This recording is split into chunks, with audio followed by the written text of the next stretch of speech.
Emory Healthcare appears and their doctors appeared to have used this poor woman's case in order to fight the system and fight the law, even though it's clear as day that Georgia's heartbeat bill would not prevent this woman from being able to be taken off life support. Experts say it raises ethical and legal questions. Adriana Smith, a 31-year-old Georgia nurse and mother, was just 8 weeks pregnant when she was declared brain dead in February after suffering a medical condition. However, the family claims the hospital told them legally she had to be kept on life support to allow the fetus to grow. The family claims doctors told them that they were not legally allowed to consider other options, according to local Atlanta station 11 Alive. Last week, Smith's baby was born by emergency cesarean section, weighing under 2 pounds and needing care in the neonatal intensive care unit. Because the hospital believed that it could not allow the brain dead woman to simply be deceased because the state has a very strict abortion law. They believed that they needed to do all matters possible to keep the fetus alive. Georgia House Bill 481, which was passed back a couple years ago. Section 363B was amended. Natural persons means any human being, including an unborn child. D, unless otherwise provided by law, any natural person, including an unborn child with a detectable heartbeat. Detectable human heartbeat means embryonic or fetal cardiac activity or the steady and repetitive rhythmic contraction of the heart within the gestational sac. As used in the article, the term abortion means the act of using, prescribing, or administering any instrument, substance, device, or other means with the purpose of to terminate a pregnancy with knowledge that termination will, with reasonable likelihood, cause the death of an unborn child, provided, however, that any such act shall not be considered an abortion if the act is performed with the purpose of removing a dead unborn child caused by spontaneous abortion or removing an ectopic pregnancy. 3, medical emergency means a condition in which an abortion is necessary in order to prevent the death of the pregnant woman or the substantial irreversible physical impairment of major bodily function of the pregnant woman.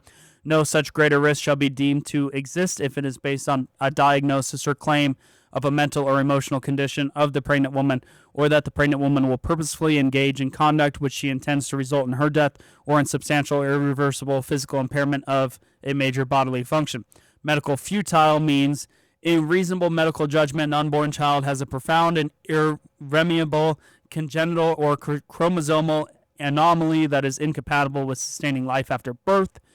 We don't see anything in regards to mom's life, basically using mom as a human incubator. Emory Healthcare appears and their doctors appeared to have used this poor woman's case in order to fight the system and fight the law, even though it's clear as day that Georgia's heartbeat bill would not prevent this woman from being able to be taken off life support. I think they had a very far reach in order to try to create chaos, in order to try to capture the news cycle, in order to bring and capture doubt and portray doubt on Georgia's heartbeat bill and what's being debated in many other states around the country. I am grateful that her baby is alive. I'm grateful that her baby is doing well. But the family should have had this choice, and this woman should not have been used as a political pawn. Well, Emory Healthcare had to leap over a really large gap, information gap, which is the baby's heart and body is separate and independent of the mother's heart and body. Understandably, at that time of pregnancy, yes, the baby is being housed by the mother, but they could have still honored the heartbeat bill by allowing the mother to pass away of natural causes. They're not conducting an abortion. They're allowing the mother to enter into her rest because she's being supported artificially by this life-sustaining medical equipment that's only been available to us probably the last 20, 30 years. So she dies, the baby would probably naturally pass with the mother. The heartbeat bill has been honored, has it not? Yeah, it's not an abortion. It's not an abortion, is my It's point. not an abortion. Georgia heartbeat bill. The Georgia heartbeat bill, let's remind our viewers, was set in law with the spirit of protecting life. We needed to establish and define where does life begin, and what was something that was going to be difficult to argue against was a human being with a heartbeat. You could not fathom executing a human knowing that it had a heartbeat. It's also important to understand that this is part of a greater national battle that's taking place post Roe. Ever since Roe v. Wade was overturned, we've had multiple states with active heartbeat bans. Georgia has a Life Act, which we were discussing today, but Ohio, South Carolina, Iowa, Tennessee, these are in contestment. Like, for example, in states with heartbeat laws that are temporarily blocked pending legal challenges, we see that in Texas, Kentucky, Louisiana, Mississippi, North Dakota. And there's states that have passed heartbeat bills but are not currently enforcing them due to court orders or political shifts. That includes Alabama, Arkansas, Missouri, Oklahoma, and West Virginia. And all those states, the Alabamas, Arkansas, Missouris, Oklahomas, and West Virginias, they have a total ban in effect, but they're not being enforced. So the picture I'm trying to paint right now is that this has been a trend on the side of life, and the enemies of life are working overtime to stop this. These other states are not enforcing them. Things are getting challenged in courts. Now we have this national news story in Georgia. You guys, this has been a generational fight, and the fight continues. We're fighting for life. Shame on journalism today, which, trust me, I credit journalism when they do it right. But here's examples of when they do it wrong. Newsweek: abortion law forces doctors to keep pregnant brain dead woman alive. ABC News: a pregnant brain dead woman in Georgia was kept on life support. Experts say it raises ethical legal questions. The ethical question behind Georgia's heartbeat bill: brain dead woman gives birth, taken off life support. From Yahoo. Democracy Now! Georgia abortion ban forces family to keep pregnant brain dead woman on life support. NBC News: pregnant woman declared brain dead is being kept alive due to Georgia's heartbeat law. Georgia abortions ban forces family to keep woman declared brain dead on life support. From Truth Out.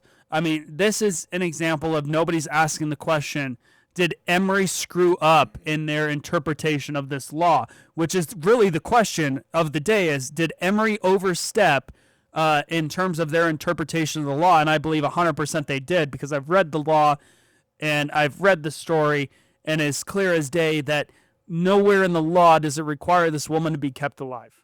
He actually gets a lot of money from federal and state government programs, Medicaid Title X, which funds family planning services, including contraception. They get money from the NIH and CDC grants, support reproductive health research, Biden administration grants. They're a recipient of the Biden Health and Human Services funding for clinics under pro-choice policies. They've partnered with Planned Parenthood Southeast.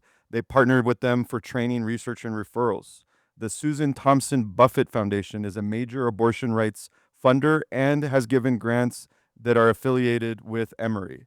The Guttmacher Institute Research Collaboration. I can go on and on. They get money from the ACLU. They allegedly get money from Pfizer and Merck. So this is not surprising to find out that they're working as what I would consider political activists. They're not being responsible healthcare providers, because look who they're in bed with. It's really important to note, because in several of these cases where somebody's being kept on life support, it often ends up in a judge's courtroom. And what's crazy to me is this case never appeared in front of a judge. And the reason why it never appeared in front of the judge, in my opinion, is the fact that any judge would have looked at the law and said, we cannot compel this family or these hospitals or these doctors to keep this woman on life support. I think that's what the court would have ruled. And so there's a reason why they did not take this in front of a judge, because at any given point, they could have had a court hearing within the week, if not the next day, to determine what happened to this young lady, to Adriana Smith. It was never taken in front of the courts, and I think it's because they knew that the courts would rule that they could not compel the hospital to keep this woman alive. So in other words, they felt they had a better shot using the court of public opinion. They just made a statement. And maybe the family was not aware of their legal options, which would be even more concerning if the hospital did not make the family aware of the options that they had to contest the decision, because all these decisions are contestable. This could have ended up in front of a judge, and it didn't. A couple doctors and a couple attorneys, probably with some other interests in their head, that use this woman as a political pawn.